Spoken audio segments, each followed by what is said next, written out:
1장 아침을 여는 경상도 시장 풍경. 새벽 5시 반 알람 시계가 울리기도 전에 김정숙 할머니는 벌떡 일어나신다. 50년 넘게 몸에 밴 습관이다. 창문을 열어 찬 공기를 한번 들이마시고 간단히 세수를 하고 나면 어느새 6시. 시장 가는 시간이다. 아이고 오늘도 또 가네. 중얼거리시지만 발걸음은 가볍다. 동성로 전통시장까지는 걸어서 10분. 이 길을 얼마나 걸었을까?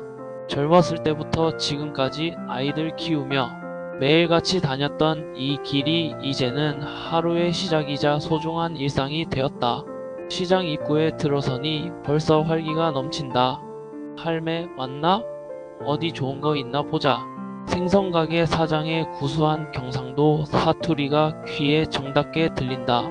정숙이 할머니도 자연스럽게 뭐 좋은 거 있나? 손님들 올 것 같은데 하며 맞장구를 친다. 이곳에서 그는 단순한 손님이 아니다. 30년 넘게 단골로 다니며 쌓인 정이 있다. 생선가게 사장이 특별히 싱싱한 고등어를 골라주면 할머니는 고마워라 우리 사장 하며 환하게 웃으신다. 이런 소소한 교감이 시장의 매력이다. 야채 가게를 지나며 배추와 물을 고르는 할머니의 손길은 여전히 정확하다. 이 배추 어때? 아직 좀 이른 것 같은데? 상인과의 실랑이도 정겨운 일상의 한 부분이다. 결국 그래도 우리 단골이니까 좋은 걸로 주자는 말에 할머니는 흡족해 하신다. 두부 가게에서는 갓 만든 따뜻한 두부를 맛보게 해준다. 할매 이거 한번 맛봐봐. 오늘 새벽에 만든 거야. 입안에서 고소하게 퍼지는 두부 맛에 절로 맛있다는 감탄사가 나온다. 이런 것들이 시장이 주는 특별한 선물이다. 장보기를 마치고 나오는 길 커피 가게에서 아침 커피 한 잔을 마신다. 같은 시간에 시장을 찾는 동네 할머니들과 마주 앉아 오늘 산 것들을 자랑하고 동네 소식을 나눈다. 우리 며느리가 생선 좋아해서 고등어 샀어. 나는 손자가 와서 갈비 좀 샀지. 집으로 돌아가는 길 무거운 장보기 가방을 들고 가지만 마음은 가볍다. 오늘 하루도 좋은 식재료로 가족들에게 맛있는 밥을 해줄 수 있다는 기쁨. 그리고 시장 사람들과 나눈 따뜻한 인정이 하루를 든든하게 시작하게 해준다. 이것이 바로 경상도 할머니의 아침이고 변하지 않는 소중한 일상이다. 2장 우리 동네 경로당의 하루. 오후 1시 점심을 마친 박재수 할아버지는 느긋하게 경로당으로 발걸음을 향한다. 경상북도 구미의 작은 동네에 자리한 이 경로당은 그에게 있어 제2의 집이나 다름없다. 은퇴한 지 벌써 10년 이곳에서 보내는 시간이 하루 중 가장 즐거운 순간이다. 경로당 문을 열고 들어서니 익숙한 얼굴들이 반갑게 맞아준다. 재수야 왔나? 형님들 안녕하십니까? 서로를 챙기는 마음이 담긴 인사가 오간다. 벌써 장기판을 벌려놓고 한판 승부가 한창이다. 야, 이 술을 어떻게 두노? 장기판 앞에 앉은 김 촌장의 고민 소리가 들린다. 재수 할아버지도 자연스럽게 뒤에서 구경하며 한마디씩 거둔다. 거기 차를 빼야 되는 거 아이가? 아니다. 포를 먼저 움직여야 해. 구경꾼들의 의견도 제각각이다. 한쪽에서는 화투패를 섞는 소리가 들린다. 고스톱 한 판 하자. 오늘은 운이 좋을 것 같은데? 웃음소리와 함께 패를 돌리는 소리가 경로당을 더욱 활기차게 만든다. 돈을 걸고 하는 게 아니라 그저 심심풀이로 이기고 지는 것보다는 함께하는 즐거움이 더 크다. 텔레비전에서는 트로트 가수가 나와 옛날 노래를 부르고 있다. 저 가수 예전에 우리가 젊었을 때 많이 들었던 거 아이가? 맞다 맞다 그때가 좋았지. 자연스럽게 추억담이 시작된다. 젊은 시절 이야기, 자식들 키우던 이야기, 옛날 동네 이야기까지 화제는 끝이 없다. 우리 큰아들이 어제 전화했는데 요즘 사업이 좀 힘들다더라. 한 할아버지의 걱정 섞인 목소리에 다른 분들도 고개를 끄덕인다. 요즘 세상이 예전 같지 않아. 젊은 사람들 고생이 많아. 서로의 걱정을 나누고 위로하는 것도 경로당의 중요한 역할이다. 오후 3시가 되니 동네 할머니 몇 분이 찾아온다. 간식거리를 들고 와서 함께 나눠 먹는다. 이거 우리 며느리가 만든 건데 한번 드셔보세요. 아이고 맛있겠다. 고맙습니다. 이런 소소한 나눔이 모여 따뜻한 공동체를 만든다. 해가 기울어가는 오후 5시경 각자 집으로 돌아갈 시간이다. 내일 또 봅시다. 예, 형님 조심히 들어가세요. 하루 종일 함께 했지만 헤어질 때는 아쉬움이 남는다. 경로당은 그들에게 단순한 쉼터가 아니라 더 소중한 인연들이 모이는 따뜻한 사랑방이다. 내일 또 만날 기대감을 품고 집으로 향하는 발걸음이 가볍기만 하다. 3장 건강 지키는 생활 습관. 새벽 공기가 상쾌한 6시 이영희 할머니는 운동화 끈을 단단히 매고 집을 나선다. 부산 해운대의 작은 뒷산 장산의 초입까지는 집에서 10분 거리다. 70이 넘은 나이지만 매일 아침 이 길을 오르는 것이 하루의 시작이다. 산길에 들어서니 벌써 먼저 온 동네 어르신들과 마주친다. 영희야, 오늘도 일찍 왔네? 예, 김언니. 어제는 비 때문에 못 와서 몸이 찌뿌둥했어요. 서로 안부를 묻고 함께 천천히 걸어 올라간다. 혼자 걷는 것보다 이렇게 함께 걸으니 더욱 즐겁다. 이 나무봐, 꽃이 피기 시작했네. 정말이네, 봄이 왔나봐. 계절의 변화를 온몸으로 느끼며 걸어가는 재미가 쏠쏠하다. 새소리, 바람소리, 나뭇잎이 바스락거리는 소리까지 모든 것이 자연이 주는 선물이다. 산 정상 근처 운동기구가 있는 곳에 도착하면 본격적인 운동 시간이다. 허리 돌리기부터 시작하자. 서로 격려하며 스트레칭을 한다. 무리하지 않고 자신의 몸 상태에 맞춰 적당히 그러나 꾸준히 하는 것이 중요하다고 생각한다. 하산 후에는 집 근처 공원으로 향한다. 이곳에서는 배드민턴 동호회 어르신들이 모여 있다. 영희 할매도 한 게임 하자. 좋지, 오늘은 이길 수 있을 것 같은데? 웃음을 터뜨리며 라켓을 잡는다. 승부보다는 즐거움이 목적이지만 그래도 이기면 기분이 좋다. 점심 후에는 강변 산책길로 간다. 낙동강을 바라보며 걷는 이 길은 영희 할머니가 가장 좋아하는 코스다. 물이 참 맑네.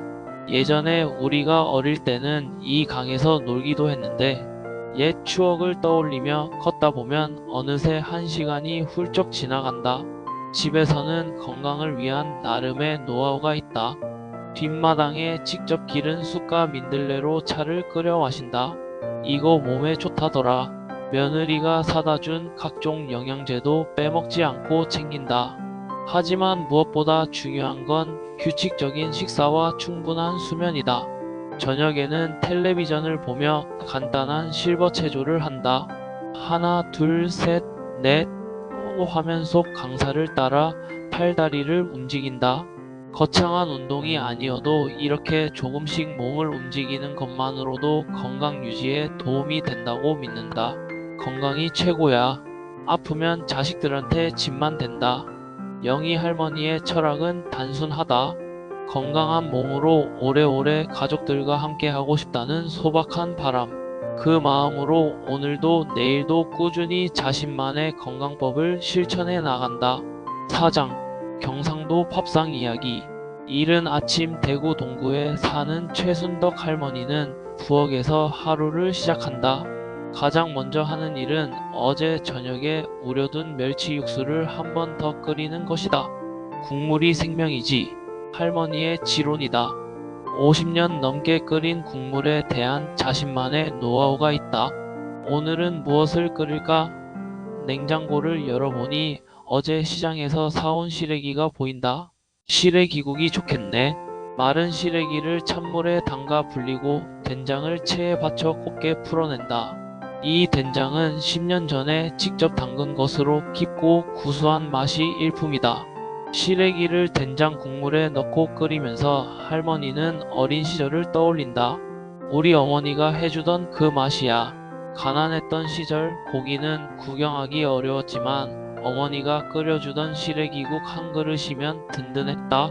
그 맛을 지금도 그대로 재현해내는 것이 할머니의 자랑이다. 아침상에는 김치, 멸치볶음, 계란말이가 함께 오른다. 특히 김치는 작년 김장 때 담근 것으로 이제 제맛이 났다. 김치 없으면 밥이 안 넘어가. 경상도 사람들의 김치 사랑은 각별하다. 매콤하면서도 아삭한 배추김치 한 점이면 밥 한 그릇은 금세 뚝딱이다. 점심때가 되면 할머니는 특별한 메뉴를 준비한다. 손자가 좋아하는 돼지국밥을 끓이기로 한 것이다. 이거 제대로 끓이려면 시간이 오래 걸려. 돼지뼈를 진하게 우린 육수에 돼지고기를 넣고 푹 끓인다. 여기에 부추와 대파를 썰어 넣으면 구수한 냄새가 온 집안에 퍼진다. 할매 국밥 끓였나? 손자가 학교에서 돌아와 부엌으로 달려온다. 응, 내가 좋아하는 걸로 끓였다. 뜨거운 국밥에 깍두기를 올려주니 손자의 얼굴이 환해진다. 할매가 끓인 국밥이 세상에서 제일 맛있어. 이런 말을 들으면 하루 종일 기분이 좋다. 저녁에는 온 가족이 모여 함께 식사를 한다. 오늘 메뉴는 고등어 조림과 된장찌개다. 고등어에 물을 넣고 고춧가루와 간장으로 양념해 조린 것은 할머니의 특기 요리다. 생선은 이렇게 조려야 비린내가 안 나. 비법을 전수해 주시지만 며느리는 아직 그 맛을 내지 못한다. 우리 어릴 때는 이런 생선도 귀했어. 할머니는 자주 옛날 이야기를 들려준다. 명절에나 먹을 수 있었지. 지금처럼 매일 고기 먹는 시대가 올 줄 몰랐어. 그때의 어려움과 지금의 풍요로움을 비교하며 감사한 마음을 갖는다. 식사를 마친 후 막걸리 한 잔을 기울이며 하루를 마무리한다. 이거 하나면 스트레스가 다 날아가. 탁한 막걸리의 단맛이 입안에서 감돌며 하루의 피로를 달래준다. 이것이 바로 경상도 할머니의 소박하지만 정성 가득한 밥상 이야기다. 5장 친구와 함께하는 소소한 여행. 화창한 가을날 경주로 떠나는 당일치기 여행버스 안에서 웃음소리가 끊이지 않는다. 부산에 사는 4명의 칠순 할머니들, 서로 알고 지낸 지 30년이 넘는 중마고우들이다. 오늘 날씨가 정말 좋네. 창밖을 내다보며 김영자 할머니가 만족스러워한다. 불국사 가는 거지? 응, 먼저 불국사 보고 점심 먹고 첨성대도 구경하자. 여행 계획을 다시 한번 확인하며 설렘을 감추지 못한다. 이런 여행이 1년에 몇 번 있을까? 평소 집안일과 손자 돌보기에 바빴던 할머니들에게는 특별한 시간이다. 불국사에 도착하니 단풍이 절정이다. 와, 정말 예쁘다. 사진 좀 찍어주세요. 서로의 모습을 사진으로 남기느라 바쁘다. 요즘은 스마트폰으로 쉽게 사진을 찍을 수 있어서 좋다. 손자가 가르쳐준 대로 이것저것 만져보며 연신 셔터를 누른다. 우리 젊었을 때도 여기 와봤는데 그때가 생각나네. 추억을 나누며 천천히 절 안을 둘러본다. 다보탑과 석가탑을 보며 옛날 교과서에서 봤던 것들이라며 반가워한다. 이거 국보 맞지? 맞아. 우리가 배웠잖아. 나이가 들어도 배웠던 것들은 기억에 남는다. 점심시간 경주 시내의 한 식당에서 쌈밥 정식을 주문한다. 여행 와서 먹는 밥이 더 맛있어. 그러게 집에서 해먹는 것과는 다르지. 서로 반찬을 나눠 먹으며 즐거운 시간을 보낸다. 상추쌈에 된장을 찍어 먹는 맛이 일품이다. 오후에는 첨성대로 향한다. 옛날 사람들이 참 대단했어. 어떻게 저런 걸 만들었을까? 신라시대의 천문관측대를 보며 감탄한다. 비록 몇 번 와본 곳이지만 볼 때마다 새로운 느낌이다. 우리 손자들도 데려와야겠어. 가족들과 함께 오고 싶은 마음이 든다. 해인사로 가는 길 버스 안에서는 트로트 노래가 흘러나온다. 이 노래 좋다. 함께 콧노래를 부르며 어느새 시간이 훌쩍 지나간다. 친구들과 함께하는 여행의 묘미는 바로 이런 소소한 즐거움에 있다. 해인사에 도착해서는 8만 대장경을 보관한 장경판전을 구경한다. 이거 진짜 8만 개나 된다고? 대단하다, 정말. 우리나라 문화유산의 소중함을 새삼 느낀다. 절마당에서 마주 본 스님의 자비로운 미소에 마음이 평온해진다. 돌아오는 길 모두들 피곤해하면서도 얼굴에는 만족스러운 웃음이 번진다. 오늘 정말 좋았어. 다음에는 어디로 갈까? 벌써부터 다음 여행을 계획하기 시작한다. 일상에 지친 마음을 달래주는 이런 소풍 같은 여행이 삶에 활력을 준다. 집에 돌아가면 가족들에게 자랑할 이야기가 한가득이다. 6장. 손주와 함께하는 즐거움. 추석이 일주일 앞으로 다가온 마산의 한 아파트. 박금순 할머니는 분주하게 명절 준비를 하고 있다. 이번에는 온 식구가 다 모인다니까 정말 좋다. 큰아들 가족, 딸 가족까지 모두 12명이 모일 예정이다. 1년에 몇 번 없는 대가족 모임이라 할머니의 마음도 들뜬다. 할머니, 저 왔어요.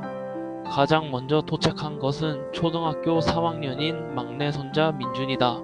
어머, 우리 민준이. 키가 또 컸네? 한 달 만에 본 손자가 부쩍 자란 것 같아 할머니는 기뻐하신다. 할머니, 스마트폰 보여드릴 게 있어요. 민준이는 곧바로 핸드폰을 꺼내든다. 이게 뭐야? 손자가 보여주는 화면을 신기해하며 들여다본다. 할머니, 이거는 유튜브라고 해서 여러가지 재미있는 동영상을 볼 수 있어요. 민준이가 친절하게 설명해준다. 여기 보세요. 트로트 노래도 있어요. 할머니가 좋아하는 가수의 노래를 틀어주니 할머니 얼굴이 환해진다. 이거 어떻게 하는 거야? 할머니도 직접 해보고 싶어 하신다. 할머니, 제가 가르쳐 드리요. 민준이는 할머니 손을 잡고 천천히 알려준다. 여기 이렇게 누르시고요. 아래로 내리시면 다른 영상이 나와요. 처음에는 어색했지만 조금씩 익숙해진다. 할머니, 카카오톡도 해봐요. 민준이는 할머니 핸드폰에 카카오톡을 설치해준다. 이걸로 문자 보내는 거야? 네, 그런데 더 재미있어요. 사진도 보낼 수 있고 이모티콘도 있어요. 귀여운 그림들을 보여주며 설명하니 할머니도 신기해한다. 다른 가족들이 도착하면서 본격적인 명절 분위기가 된다. 큰며느리와 함께 전을 부치고 딸과 함께 나무를 붙인다. 그 사이 손자 손녀들은 거실에서 뛰어놀며 시끄럽게 한다. 조용히 해라 하면서도 아이들의 웃음소리가 듣기 좋다. 저녁 식사 후 모두들 거실에 둘러앉아 이야기꽃을 피운다. 할머니, 제가 찍은 사진 보여드리요. 고등학생인 큰손녀가 스마트폰으로 찍은 사진들을 보여준다. 우리 할머니가 제일 예쁘게 나왔네. 함께 찍은 가족 사진을 보며 모두들 웃음을 터뜨린다. 할머니, 이거 페이스북에 올려도 돼요? 페이스북이 뭐야? 사람들이 서로 사진이나 글을 보여주는 곳이에요. 손녀의 설명을 듣고 있는 할머니의 표정이 진지하다. 세상이 참 많이 변했다는 생각이 든다. 잠들기 전 민준이가 할머니 방에 찾아와 함께 누워 이야기를 한다. 할머니, 내일도 같이 유튜브 볼까요? 그래. 우리 민준이가 가르쳐 주니까 할머니도 배워볼게.